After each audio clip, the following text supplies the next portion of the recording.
창세기 26장 제가 세부터 여러분이 한 절씩 나눠드리겠습니다. 아브라함 때에 첫 흉년이 들었더니 그 땅에 또 흉년이 들매 이삭이 그랄로 가서 블레셋 왕 아비멜렉에게 이르렀더니 여호와께서 이삭에게 나타나 이르시되 애굽으로 내려가지 말고 내가 너에게 지시하는 땅으로 거주하라. 이 땅에 거류하면은 내가 너와 함께 있어서 너에게 복을 주고 내가 이 모든 땅을 너와 너의 자손에게 주리라. 내가 내 아버지 아브라함에게 맹세한 것을 이루어서 내 자손을 하늘의 별과 같이 번성하게 하며 이 모든 땅을 내 자손에게 주리니 내 자손으로 말미암아 천하 만민이 복을 받으리라.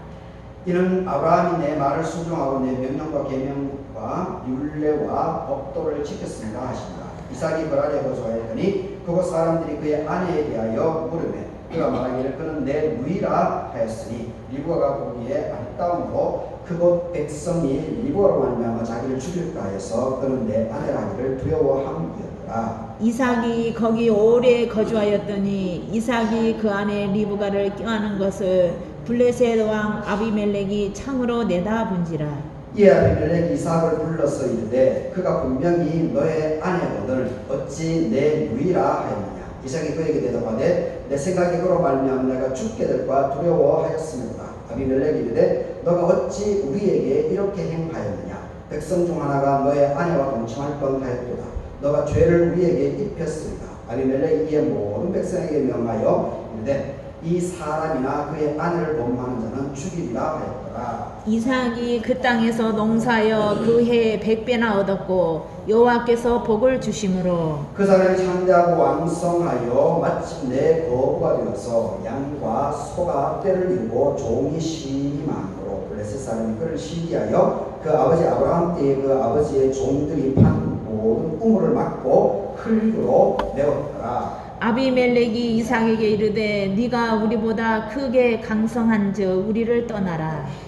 이삭이 그곳을 떠나서 그랄 골짜기에 장막을 치고 거기 거류하며 그 아버지 아브라함 때에 팠던 우물들을 다시 팠으니 이는 아브라함이 죽은 후에 블레셋 사람이 그 우물들을 메웠습니다. 이삭이 그 우물들의 이름을 그의 아버지가 부르던 이름을 불렀더라. 이삭의 종들이 골짜기를 파서 샘근원을 얻었더니 그랄 목자들이 이삭의 목자와 다투어 이르되 이 물은 우리의 것이라 하매 이삭이 그 다툼으로 말미암아 그 우물 이름을 에색이라 하였고 또 다른 우물을 팠더니 그들이 또 다툼으로 그 이름을 신나라 하였으며 이삭이 거기서 옮겨 다른 우물을 팠더니 그들이 다투지 아니하였으므로 그 이름을 르호봇이라 하여 이르되 이제는 여호와께서 우리를 위하여 넓게 하였으니 이 땅에서 우리가 번성하리라 하였더라. 이삭이 거기로부터 브엘세바로 올라갔더니 그 밤에 여호와께서 그에게 나타나시되 나는 내 아버지 아브라함의 하나님이니 두려워하지 말라.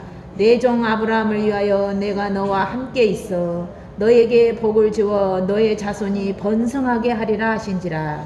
이삭이 그곳에 제단을 쌓고 여호와의 이름을 부르며 거기 장막을 쳤더니 이삭의 종들이 거기서도 우물을 팠더라. 아비멜렉이 그 친구 아훗삽과 군대장관 비골과 더불어서 그랄에서부터 이삭에게로 온지라. 이삭이 그들에게 이르되 너희가 나를 미워하여 나에게 너희를 떠나게 하였거늘 어찌하여 내게 왔느냐. 그들이 이르되 여호와께서 너와 함께 계심을 우리가 분명히 보았으므로 우리의 사이 곧 우리와 너 사이에 맹세하여 너와 계약을 맺으리라 하였노라. 너는 우리를 해하지 말라. 이는 우리가 너를 범하지 아니하고 선한 일만 너에게 행하여 너가 평안히 가게 하였습니다.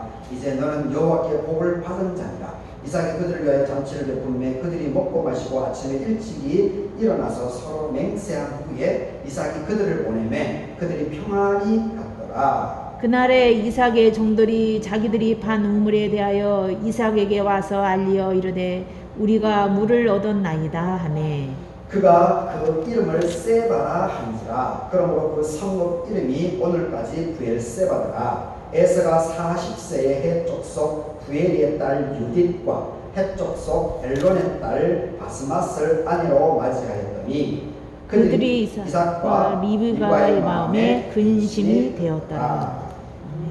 네. 26번째로 이삭이 그랄에 거주하게 되었다. 이삭이 그랄에 거주하게 되었다. 생각해 보겠습니다.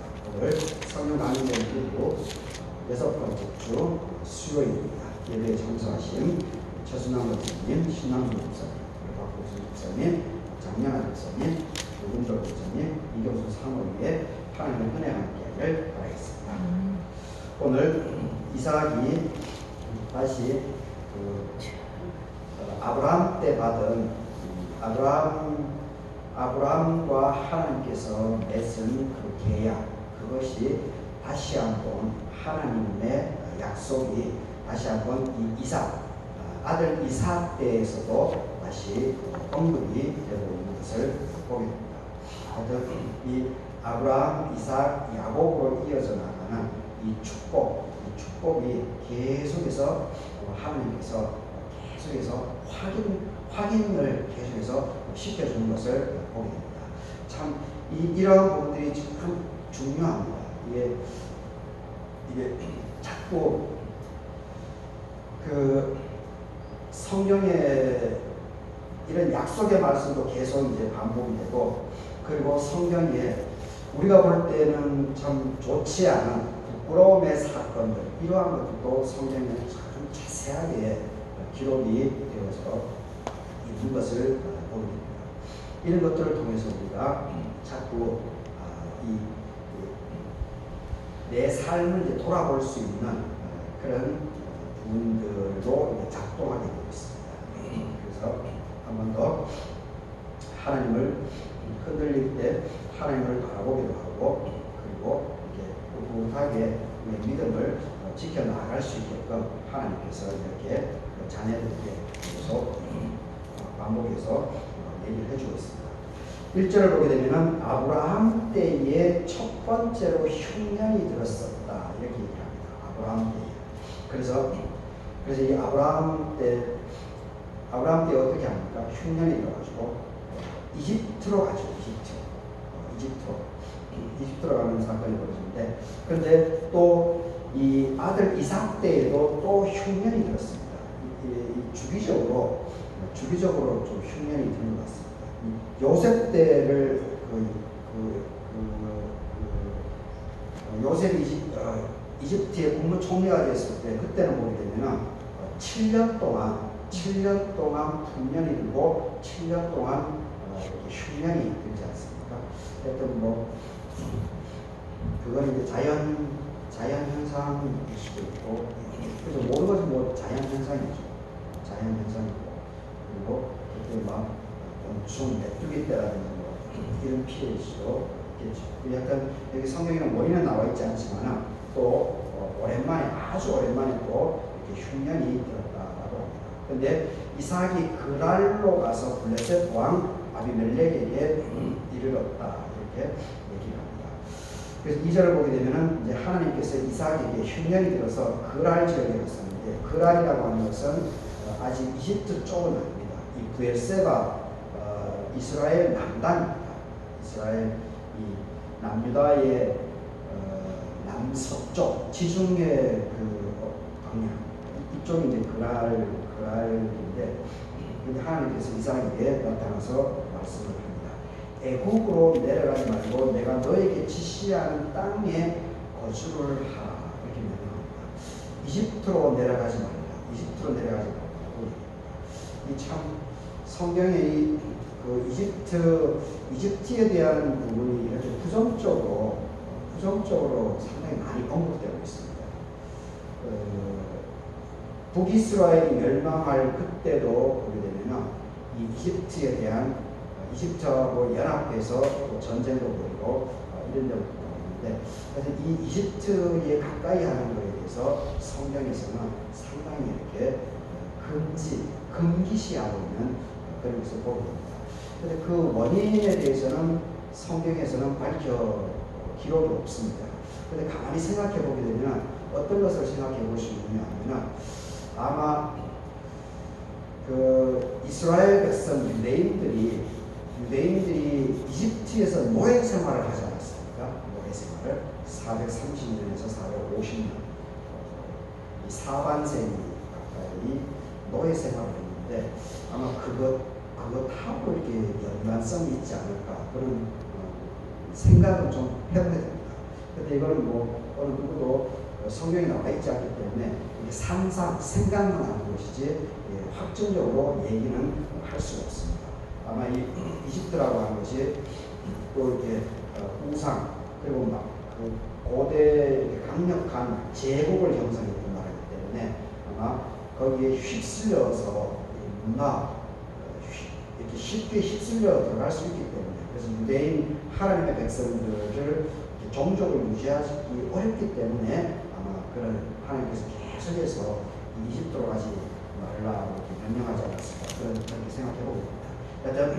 그러니까 자기 중심성을 잘 지키라는 거죠. 내가 힘이 없고 내가 땅이 없고 내 영역이 돈이 없고 하더라도 그것을 그 귀중함을 알고 내 삶의 영역을 집중해서 이렇게 잘 초점을 맞춰서 키워나가는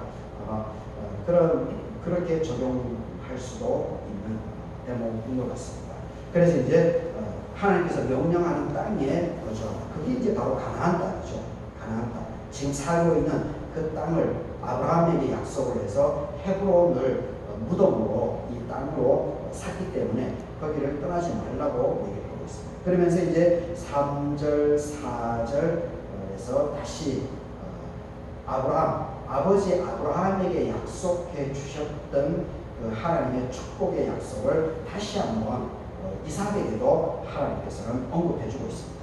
이 땅에 보류하면은 내가 너와 함께 있어서 너에게 복을 주고 내가 이 모든 땅을 너와 너의 자손에게 주리니 내가 너 아버지 아브라함에게 맹세한 것을 이루어서 너의 자손을 하늘의 별과 같이 번성하게 하며 이 모든 땅을 내 자손에게 주리니 내 자손으로 말미암아서 천하 만민이 복을 받게 될 것이다.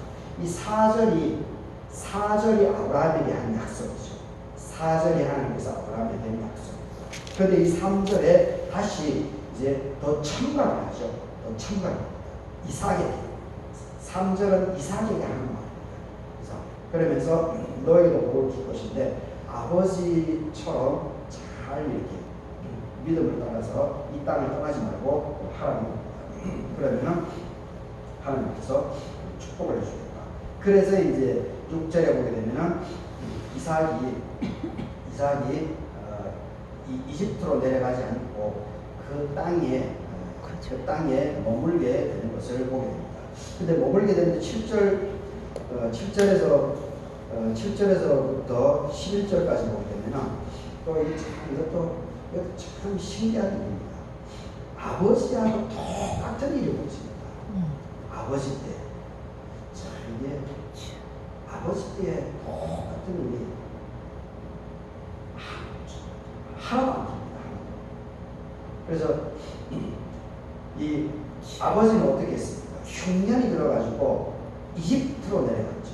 근데 이집트로 내려갔고 이 이삭은 이집트로까지는 내려가지 않았습니다. 그거는 이제 차이가 됩니다.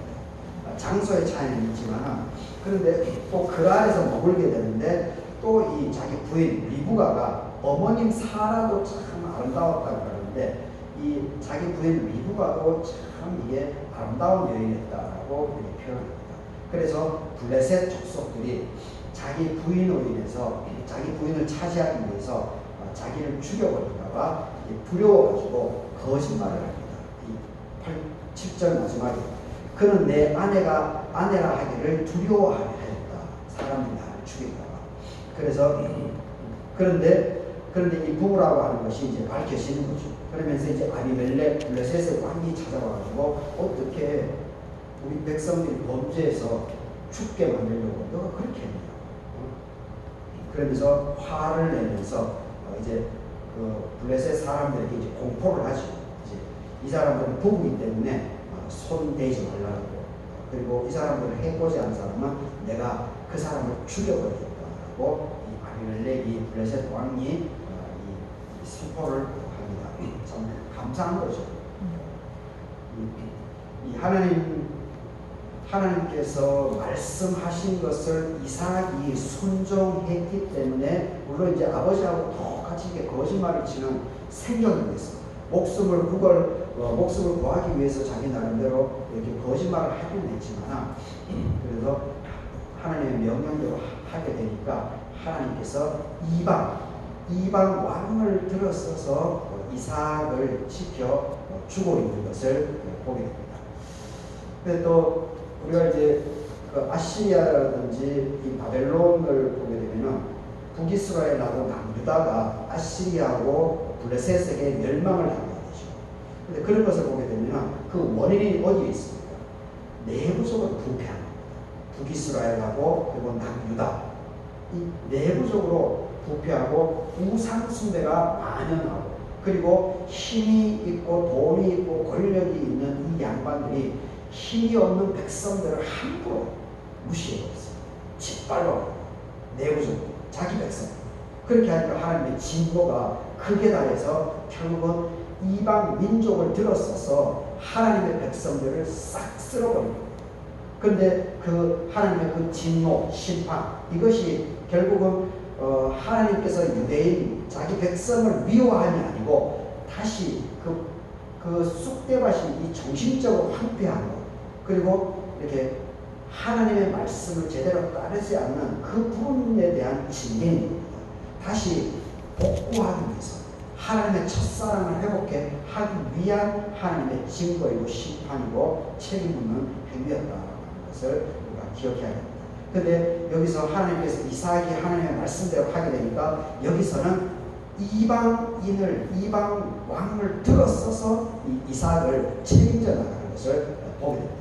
그래서 이런 것들을 통해서 우리가 잘 새겨야 되는 것은 뭐냐면 하나님의 말씀대로 내가 꿋꿋하게 어려움이 있더라도 흔들릴 수 있겠죠. 갈등이 본민이 찾아오기는 하겠죠.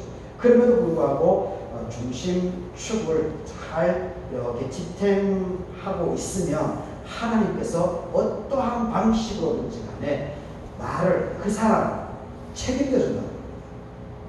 그 사람을 직접 돌봐준다는 겁니다.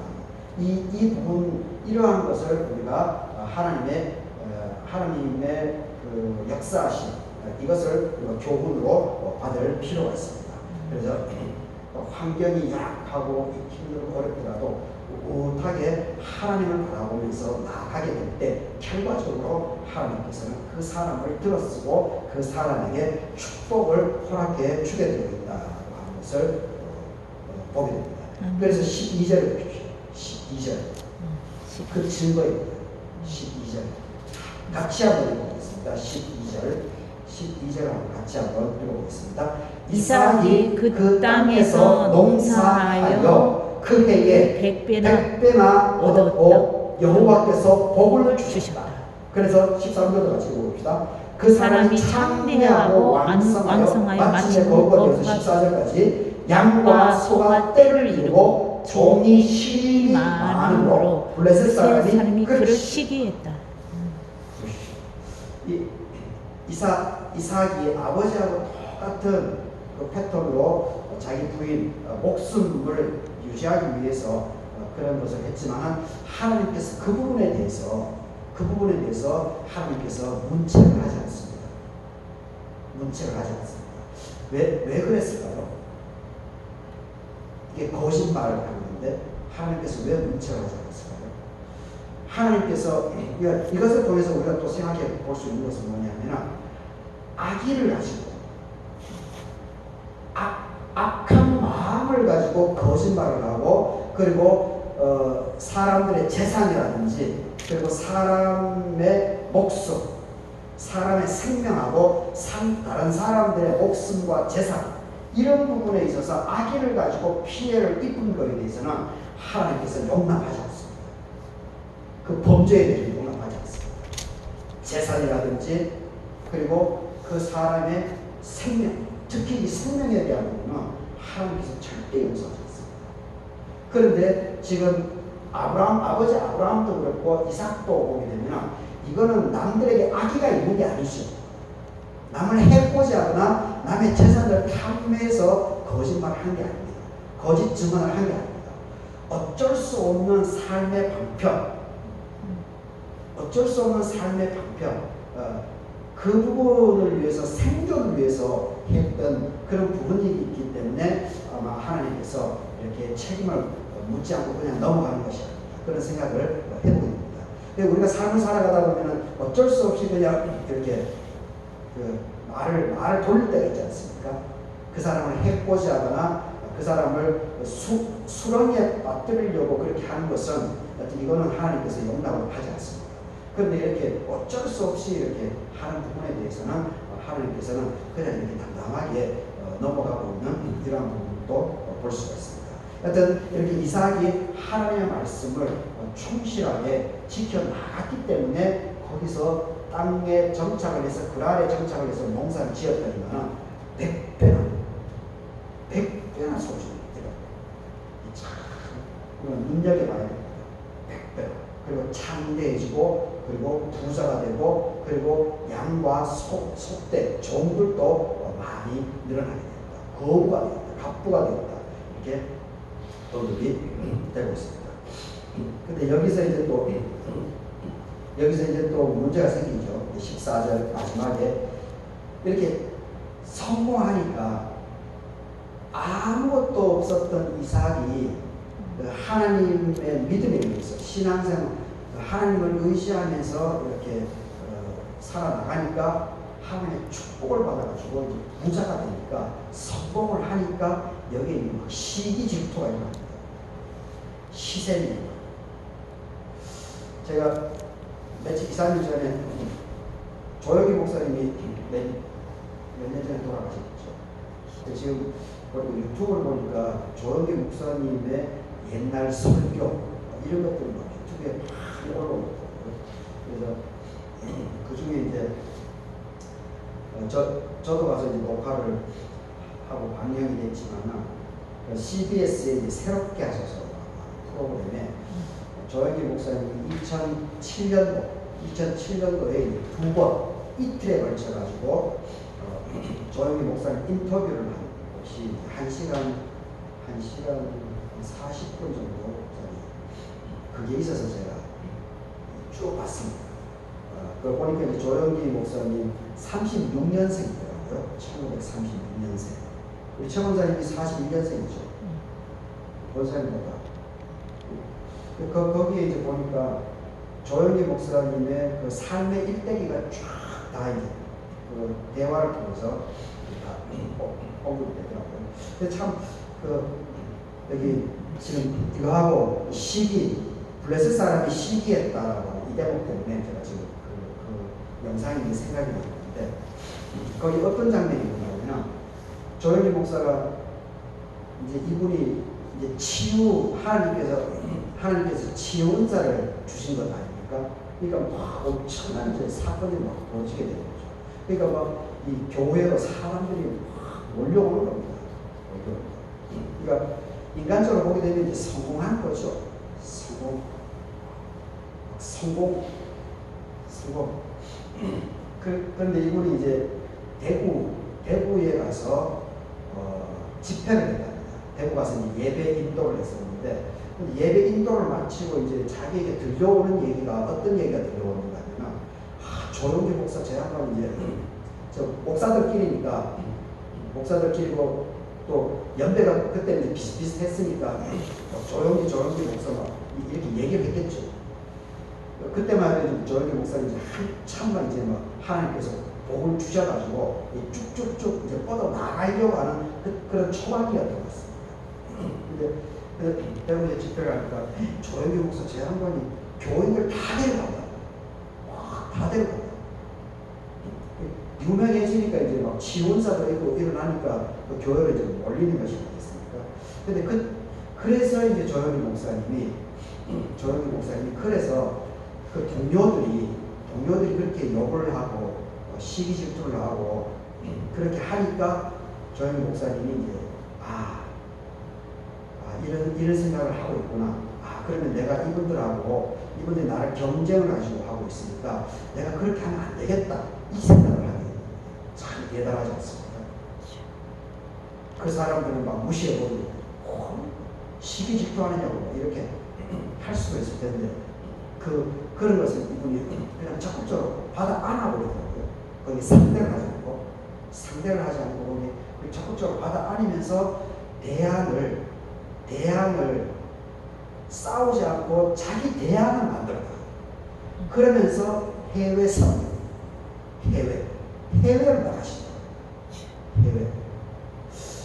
참 대단하지 않습니까? 쉬운 게 아니죠. 그 당시만 하더라도 이 해외 선교라고 하는 것은 불모습입니다. 한국에서 미국의 도움을 받기만 했지, 우리가 해외로 나가서 어려운 그 나라에 믿지 않는 사람들을 위해서 해외에 가서 예수 그리스도를 증거한다라고 하는 것은 그 당시에 생각을 못했던 겁니다. 그저 도움을 받아야 된다지. 그리고 국내에 막 혈안이 되었어요. 서로 교인들, 자기 교회로 막 교인들 끌어당기려고 혈안이 되었어요. 근데 조영기 목사가 막 그렇게 하니까 막 시기질투가 나는 거죠.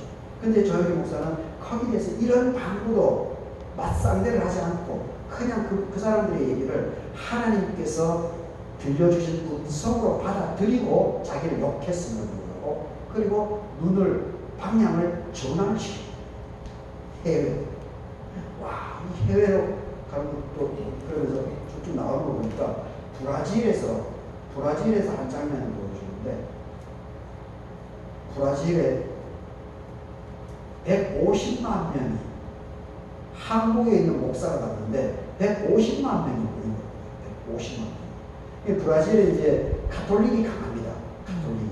그래서 가톨릭이 교황이 오게 되면은, 교황이 오면 가톨릭 신자들이 어떻게 합니까? 그저 교황 옷자락이라도, 복음서에 보게 되면 이제 예수님이 나타났을 때 예수님의 옷자락이라도 만지려고 하는 사람들, 무리들이 많이 있지 않습니까? 옷자락. 그러면 기적이 일어날 수 있다라고 믿어요. 그러니까 이 브라질도 이제 가톨릭 신자들이기 때문에 교황이 오면은 그 옷자락이라도 만지려고 이렇게. 근데 150만 명이 모였으니, 그리고 조영기 목사에게 치유의 은사도 막 일어나고 그렇게 하니 막 서로 막 달려들 게 아닙니까? 그래서 브라질에서 그 준비한 사람들이 헬리콥터를 이용해가지고 그 무대에 사람들하고 접촉이 없게 하려고 그 조영기 목사는 무대에 내리더라고요. 그리고 예배를 끝나고 헬리콥터로 바로 태워가는 그런 장면이 있더라고요. 여튼 이게 잘 되니까 이 시기질투는 언제나 따라오게 돼 있습니다. 근데 결국은 이 시기질투하는 이 사람에게 다 들어갑니다. 이 사람에게 다 들어갑니다. 그래서 내 주변에, 이게 참 쉽지는 않지만 내 주변에 하나님께 어떤 이 잘 되는 집안, 잘 되는 사람이 있으면 그걸 시기질투하면 절대 안 됩니다. 시기질투하면 내가 거기에 휩쓸려 들어갑니다. 사탄의 세력에 내가 휩쓸려 들어갑니다. 그래서 내가 상처를 받게 되어 있습니다. 내가 손해를 보게 되어 있습니다. 그래서 잘 되는, 내 주변에 잘 되는 사람이 있으면 우리 전통적인 말에는 이웃 사촌이 땅을 사면 배가 아프다라고 하는 얘기가 있는데, 그래서 솔직한 얘기죠. 그런데 우리 믿는 사람들은 이웃이 땅을 사면 축복을 해줘요. 축복. 그런 쪽으로 우리의 생각을 어떻게 했을지 바꾸어 나가요. 왜냐? 내가 복을 받기 위해서. 그 사람이 아니고 내가 복을 받기 위해서 그렇습니다. 축복을 해줘요. 내 마음속에는 시기질투가 일어나더라도 그럼에도 불구하고 그걸 하나님께 올려드리고, 하나님, 저분이 참 잘 됐는데 내 마음에 또 시기질투가 또 일어나네요. 내가 저분을 축복하게 해주세요. 이렇게 하나님께 기도하면서 그것을 이겨나가야 됩니다. 그렇게 할 때 하나님의 은혜가 바로 그런 사람에게 임하게 된다라고 하는 것을 우리가 잘 기억해야 됩니다. 근데 시기질투가 일어나서 이 사람들이 하는 행위가 뭡니까? 시기질투가 일어나서 우물을 메꿔버립니다. 우리도 보십시오. 이 섬들 우리 교회 논에 관정을 받죠. 관정을 왜 받습니까? 물이 없어. 물을 끌어오는 것이 힘드니까. 그리고 제가 좀 부지런하고 안 옮기자면 뭐 그걸 잘하더라고요. 저쪽 탕실에 가가지고 뭐 그 물고를 타가지고 오고 막 모래 물대고. 그래서 저는 그런 건 잘 못해서. 결국 물 구하기가 힘드니까 이제 관정을 한 것이 아니겠습니까? 그러니까 이 당시에 이 사람들도 목축, 양, 염소, 소 이런 것을 키우는 것이 이 사람들의 생계 수단입니다. 먹고 사는 근거입니다.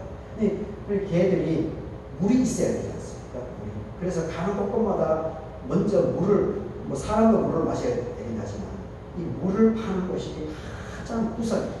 그런데 이 양반들이 시기질투해가지고 그 생명의 젖줄에 우물을 막 메꿔 버리는 겁니다.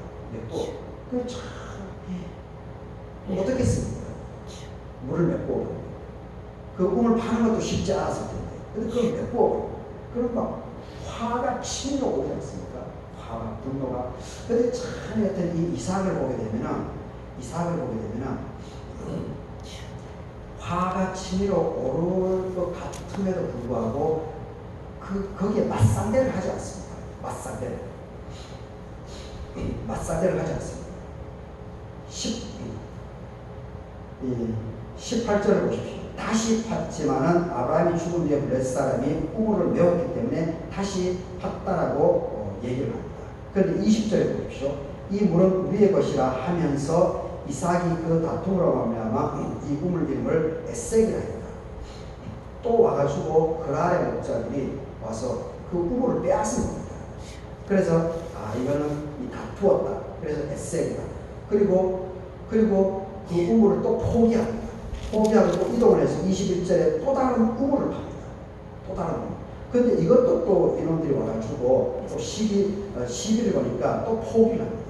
그래서 신나라고 했다라고 얘기합니다. 그리고 또다시 옮겨서 22절에 보게 되면 세 번째로 또다시 우물을 팝니다. 우물. 근데 세 번째에 이제 우물을 파니까 그때서 이제 이 그랄 이 양반들이 양심에 찔렸는지 더 이상 이제 하기가 조금 그랬었는지 이제 더 이상 해코지를 하지 않습니다.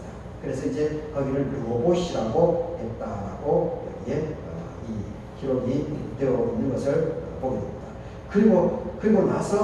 그리고 나서 이제 이삭이 이제 부엘세바로 가게 됩니다.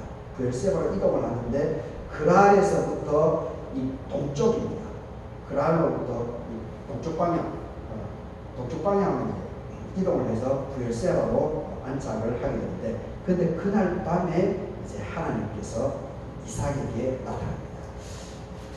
이 가는 곳곳마다 이 그랄 하나님께서 축복을 해줬는데, 근데 이 블레셋 양반들이 시기 질투를 해가지고 생존권을 막으려고 이렇게 하니까 거기서 최선을 다해서 이동하고 하다 보니까 결국 부엘세바로 온 겁니다. 그래서 하나님께서 그날 밤에 나타난 겁니다. 이게 뭐겠습니까? 이삭이 거기 싸우지 않고 손해를 보면서 자기 하나님을 바라보면서 이렇게 가니까 하나님께서 이삭을 위로해주고 이삭에게 힘을 실어주고